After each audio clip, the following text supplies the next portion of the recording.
नमस्कार। उत्तर प्रदेश की आज की सभी बड़ी खबरों, मुख्य राजनीतिक हलचलों और प्रशासनिक फैसलों के इन फटाफट अपडेट्स में आपका स्वागत है। आज राज्य में कई ऐसी बड़ी घटनाएं और जरूरी बदलाव हुए हैं जिन्हें जानना आपके लिए बेहद जरूरी है।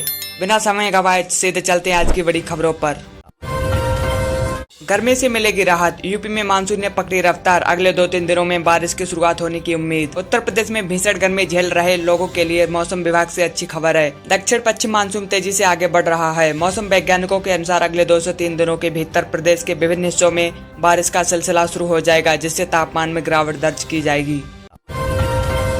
लखनऊ अग्निकांड में 18 लोगों की मौत से शोक की लहर, पीएम मोदी ने आर्थिक मुआवजे की घोषणा, सीएम योगी ने दिए सख्त जांच के निर्देश। राजधानी लखनऊ में एक 3 मंजिला इमारत में भीषण आग लगने की बेहद दुखद घटना सामने आई है, जिसमें 18 लोगों की मृत्यु हो गई है। इस हादसे पर प्रधानमंत्री नरेंद्र मोदी ने गहरा शोक व्यक्त करते हुए मृतकों के परिवार को 2 लाख और घायलों को सहायता राशि देने का ऐलान किया है। वहीं मुख्यमंत्री योगी आदित्यनाथ ने हादसे की उच्च स्तरीय जाँच और दोषियों पर सख्त कार्रवाई के निर्देश दिए हैं। कोटेदारों की मनमानी खत्म, अब उत्तर प्रदेश का कोई भी राशन कार्ड धारक किसी भी दुकान से उठा सकेगा अपना अनाज। खाद्य एवं रसद विभाग ने राशन कार्ड धारकों की सहूलियत के लिए one nation one ration card के तहत व्यवस्था को और आसान बना दिया है। अब कार्ड धारकों किसी एक तय दुकान पर निर्भर रहने की जरूरत नहीं है। वे अपनी सुविधा अनुसार राज्य के किसी भी सरकारी राशन केंद्र पर जाकर अनाज ले सकेंगे। बुजुर्गों और बेसहारा महिलाओं को योगी सरकार का बड़ा तोहफा, अब हर महीने मिलेंगे 1500 रुपए की पेंशन। उत्तर प्रदेश सरकार ने सामाजिक सुरक्षा को मजबूत करते हुए वृद्धावस्था और निराश्रित महिला पेंशन योजना के लाभार्थियों के हक में बड़ा फैसला लिया है। सरकार ने मासिक पेंशन राशि को बढ़ाकर सीधे 1500 रुपए प्रति माह कर दिया है, जिससे राज्य के लाखों परिवारों को सीधे आर्थिक संबल मिलेगा।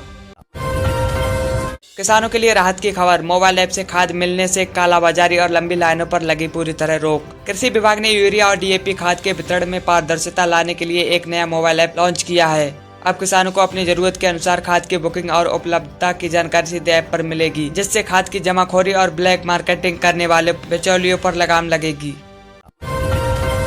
पीएम किसान सम्मान निधि की 23वीं किस्त जारी, पैसा न मिलने पर तुरंत डायल करें आधिकारिक हेल्पलाइन नंबर। केंद्र सरकार द्वारा प्रधानमंत्री किसान सम्मान निधि योजना की 23वीं किस्त आधिकारिक रूप से जारी कर दी गई है। उत्तर प्रदेश के लाखों किसानों के खातों में पैसे पहुंच चुके हैं। यदि किसी तकनीकी कारण या केवाईसी न होने की वजह से आपके खाते में पैसे नहीं आए तो विभाग के त्वरित समाधान के लिए हेल्पलाइन नंबर पर जारी कर दिए गए हैं। आयुष्मान कार्ड धारकों की राह हुई आसान, अब गंभीर बीमारियों के इलाज के लिए लखनऊ जाने की जरूरत नहीं। स्वास्थ्य विभाग ने आयुष्मान भारत योजना के लाभार्थियों को बड़ी राहत दी है। अब कार्ड धारकों को गंभीर बीमारियों के इलाज और सर्जरी के लिए राजधानी लखनऊ के बड़े अस्पतालों के चक्कर नहीं काटने पड़ेंगे। जिला स्तर के चयनित अस्पतालों में ही इलाज की सभी हाईटेक सुविधाएं उपलब्ध करा दी जाएंगी।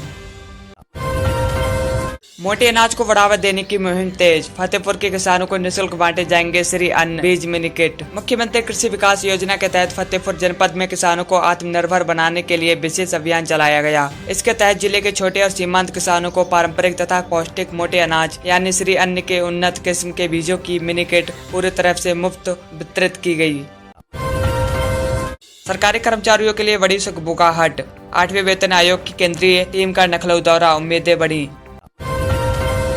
चिकित्सा के क्षेत्र में करियर बनाने वाले युवाओं के लिए अपडेट, यूपी जीएनएम नर्सिंग के लिए ऑनलाइन रजिस्ट्रेशन शुरू। Uttar Pradesh state medical faculty ने जनरल एंड मिडवाइफरी यानी जीएनएम पाठ्यक्रम में दाखिले के लिए काउंसलिंग का शेड्यूल जारी कर दिया है। योग्य और इच्छुक अभ्यर्थी विभाग की आधिकारिक वेबसाइट पर जाकर ऑनलाइन मोड में अपना रजिस्ट्रेशन और कॉलेज की चॉइस लॉकिंग की प्रक्रिया पूरी कर सकते हैं।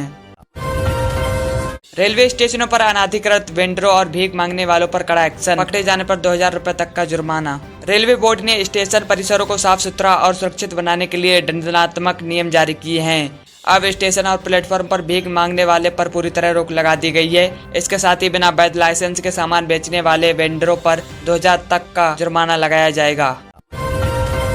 रेलवे का ऐतिहासिक फैसला, वंदे भारत एक्सप्रेस 2 घंटे से ज्यादा लेट हुई तो यात्रियों को मिलेगा मुफ्त खाना। भारतीय रेलवे ने premium train Vande Bharat express में सफर करने वाले यात्रियों को एक बड़ी सौगात दी है। नए नियम के मुताबिक अगर यह ट्रेन अपने निर्धारित समय से 2 घंटे से अधिक देरी से चलती है तो रेलवे प्रशासन की तरफ से यात्रियों को बिना किसी अतिरिक्त शुल्क के मुफ्त भोजन और नाश्ता परोसा जाएगा।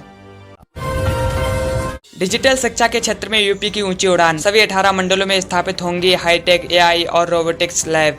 उत्तर प्रदेश के सरकारी स्कूलों के छात्र अब तकनीक के मामले में कॉन्वेंट स्कूलों को टक्कर देंगे। माध्यमिक शिक्षा विभाग ने प्रदेश के सभी 18 मंडलों के प्रमुख विद्यालयों में अत्याधुनिक आर्टिफिशियल इंटेलिजेंस और रोबोटिक लैब स्थापित करने की मंजूरी दे दी है। 2027 के विधानसभा चुनाव के लिए बीएसपी की नई सोशल इंजीनियरिंग। मायावती ने सवर्ण समाज को दिया बड़ा संदेश। बहुजन समाज पार्टी की प्रमुख मायावती ने आगामी 2027 के विधानसभा चुनाव के लिए अपनी रणनीति बदल दी है। लखनऊ में हुई एक अहम बैठक के दौरान मायावती ने सवर्ण समाज को, विशेषकर ब्राह्मण समाज को पार्टी से जोड़ने के लिए अपनी पुरानी सोशल इंजीनियरिंग को दोबारा सक्रिय करने का निर्देश दिया है।